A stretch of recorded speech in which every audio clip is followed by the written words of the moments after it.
Okay, then unfortunately, I would like to say that our symposium is coming to an end and I have to close the Q&A.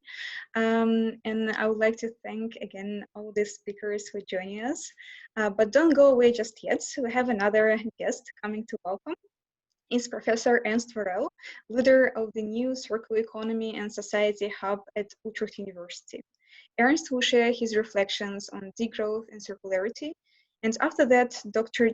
Giuseppe Fillola, Associate Professor of Social Change for Sustainability at Utrecht University and co-founder of Groei, will close the event with the final words.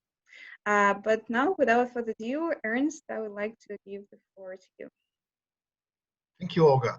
I have been asked to kind of bring some points together. So I also prepared a few slides for this.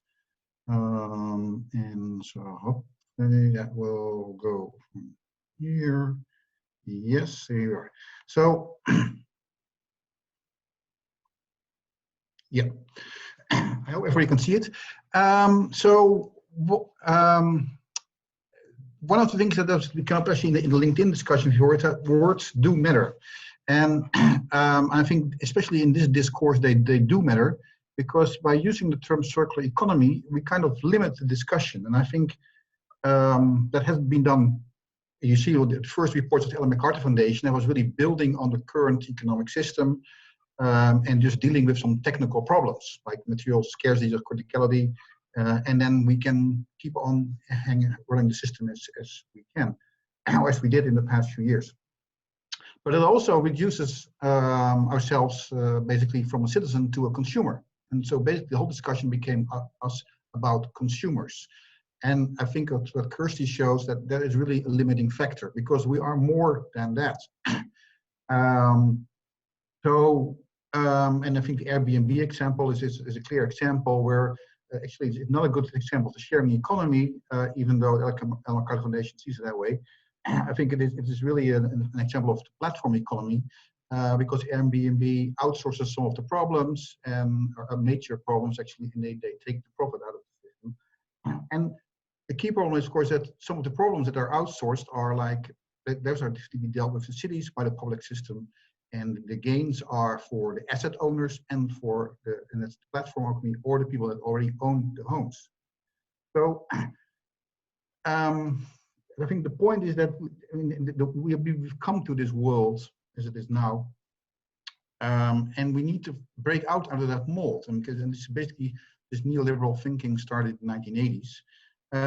And so we have to think beyond economics if we really want to resolve or we want to make the economy a more circular one, to break out the molds of our current system is limiting us.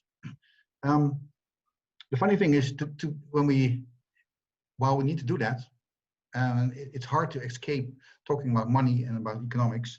But I think the latest book of Thomas Piketty that really came up with Capital and Ideology, it's a good starting point to think about this, because basically he shows capitalism is not a natural thing, even though some people believe that, or economics is a natural thing. It is an ideology, and that is shaped by certain thinking, and therefore we can also change that. And for that, I think we need to broaden discussion also, as Martin just said. And one of the things where we have to broaden our discussion, of course, is our focus on GDP, on our focus on growth as the sole paradigm. And I think it was Robert Kennedy already said, like in 1968, that the gross domestic product measures everything in short except that which makes life worthwhile. So, and I think we have seen many examples of that. And also, I think the last remark from Martina made that point. And we have to think about life in a much broader sense, and that also will, I think, provide us answers. And when you start thinking about different answers, I mean, I think I also found another way of another explanation for the abbreviation GDP, and it is good distribution practice.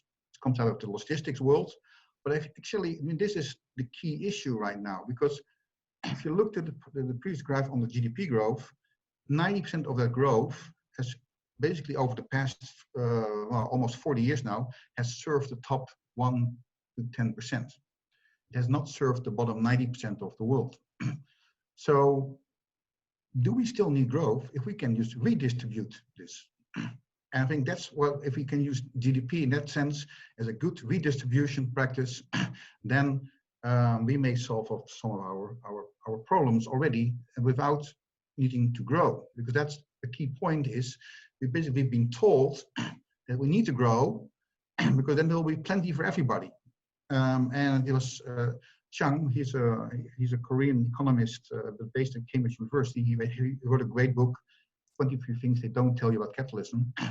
And basically, as we know, trickle-down economics, as introduced by Reagan, or Reagan economics, doesn't work. And so we have to, again, break out of this mold.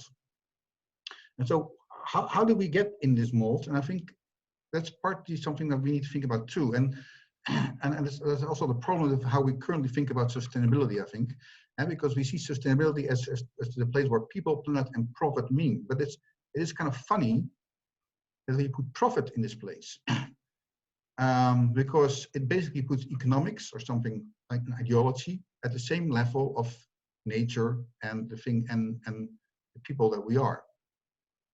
So I think we have to bring that discussion back, and we have to think about again what it originally should be. It should be our prosperity, and that of course is much broader than just money or profits.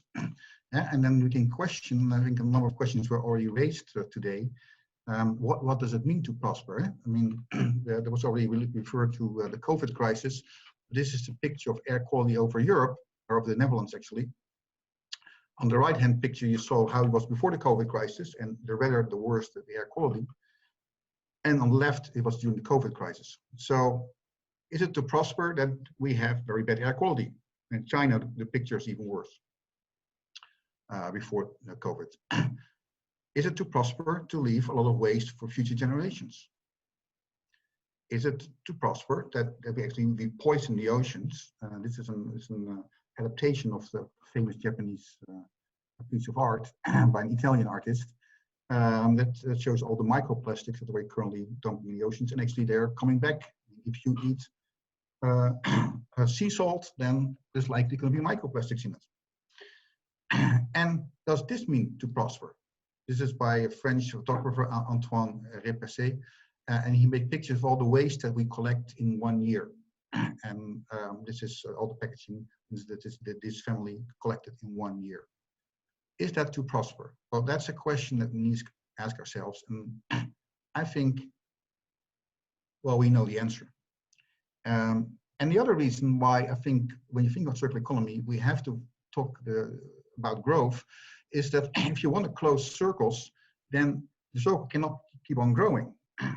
So, because otherwise there will always be a shortage of material, and there will always already be a little bit of a shortage of material, because we always will lose some material in distributed uses, or just when you think about car tires or all the things, all the material that we just lose this way.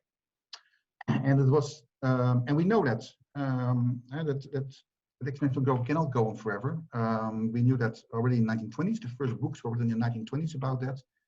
And it's Kenneth Boulding, who much later he said it very eloquently, that anyone who believes that exponential growth can go on forever in the final world is either a madman or an economist. And like I said, we all know that this is right. And yet, as a society, we don't seem to get beyond this. And with all the consequences of this is a graph that shows you the material consumption of the key materials in the world globally, and shows you how fast we've been growing after World War II. This is exponential growth. This cannot continue. The planet it ends somewhere. And the funny thing is, if you think about it, I mean, in the way that we now currently run our society, run our economy, it is like a pyramid scheme. And in finance, or in many countries actually, the pyramid schemes are forbidden, because you know always in the end the bottom layer will pay for the top. And that is exactly what we're now doing with our planet. So we know it is, I mean, we know how bad it is. It's even like prohibited in many countries, and yet this is what we do. Yeah, and I think, I mean, and I see that's what I was really intrigued to see all these good examples. But time is running out. And this is a picture, I mean, this is based on sand, because number of countries now, there's a shortage of sand. And we did some work on iron ore. I mean, in 40 years, we were running out of high quality iron ore. And so there are a lot of things in that where I think it is really limited. And that basically, we have a limited window of opportunity to deal with this. So we have to address this. And yet, as a society, we are in denial. And this is actually from Catherine Hale, what she said on Twitter. I mean, these are the 6 stages of denial that we are currently in. And this is for the climate system. That's what she wrote down, the climate system. But it also applies to our fixation on growth, on the growth paradigm, to make the world go around. So we need to find alternatives. And I think, and that's the nice thing of today, we already saw a lot of alternatives. Where doesn't it go? Okay.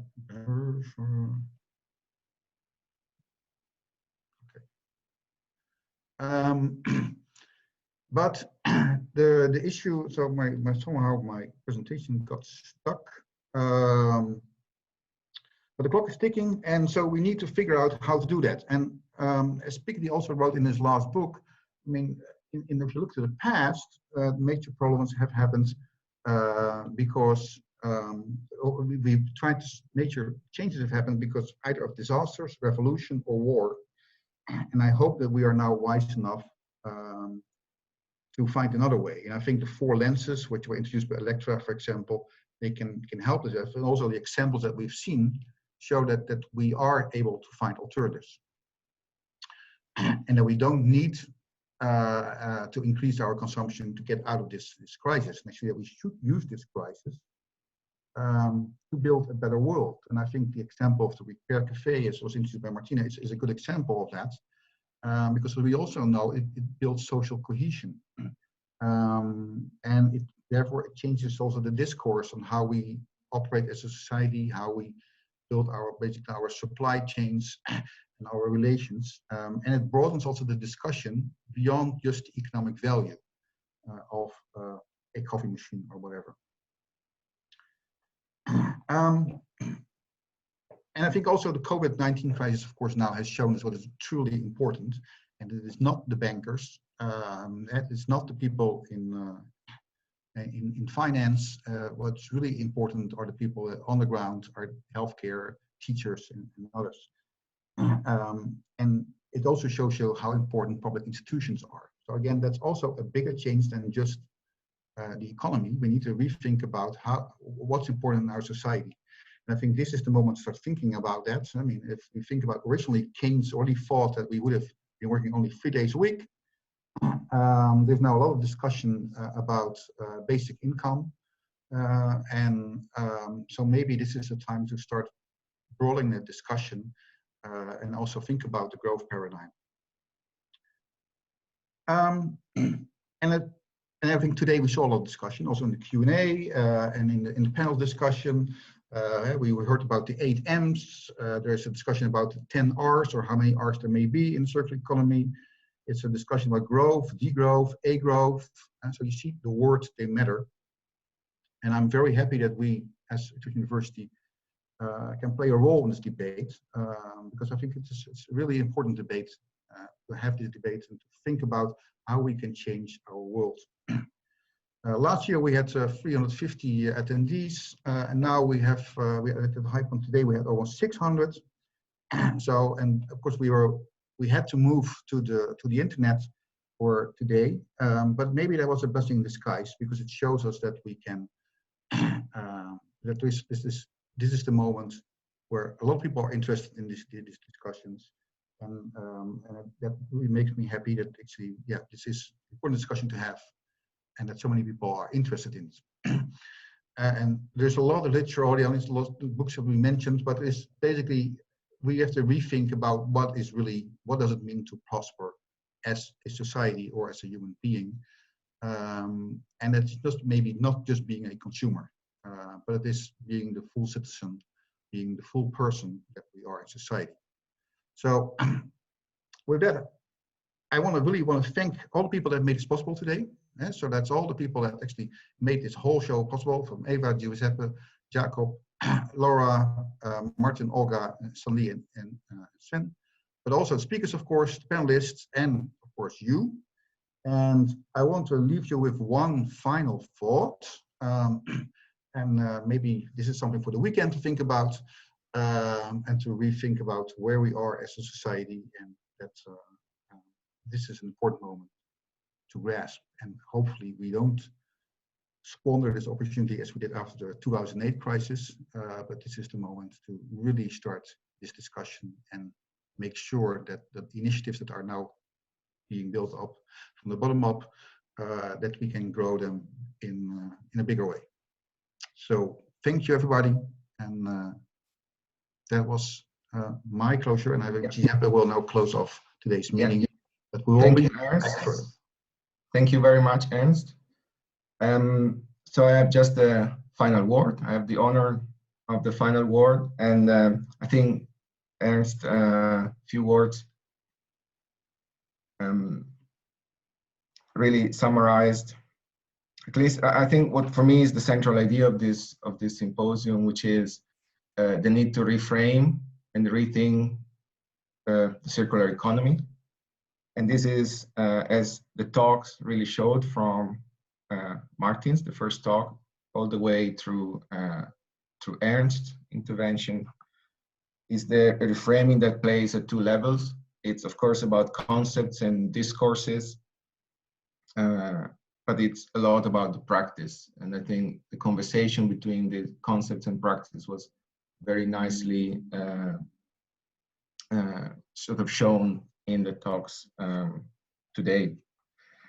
I have two main tasks now. The first is to remind everybody of how this can move forward. So we have had this event, and I'm very glad it really worked out in this online version. There are ways to stay in touch.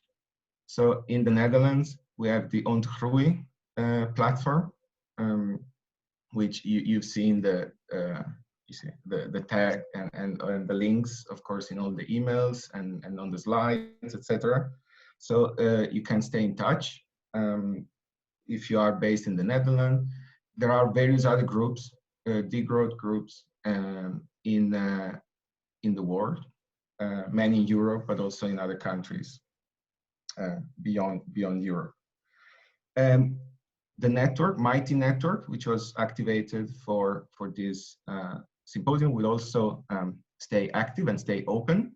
So Sanli at the beginning invited everybody to write down a question, something you had wanted to sort of learn more about, or you were curious sort of to learn or to ask from this symposium. Hopefully you've had the answer to that question, but if not, there's this forum which will all be sort of interacting through. So please do keep sort of posting questions, and hopefully we can make that a lively space to continue the conversation. And finally, a big thank you from me to the speakers. And we have prepared a present, so all our speakers and panelists will receive a present. Very consistently with the format, it's something that will come via email. So it's an electronic form, but it's for something that is not, so it's a voucher for books, write books, which could of course be ebooks, but could also be real, actually hard copies. That's up to you. So our speakers will receive the present, and also a big thank you to the participants. We had so many interesting questions, and really it's a shame that we couldn't answer or pose all those questions in the Q&A, but again, it's very, very nice to see all those questions coming and the active participation. And then I'd like to sort of thank all the organizers as well, Olga, Laura, Sanli, Martin, and also a few other people who are helping today, who were not involved earlier, but are really playing an important role today during the event. So Jacob, Sven, and Eva,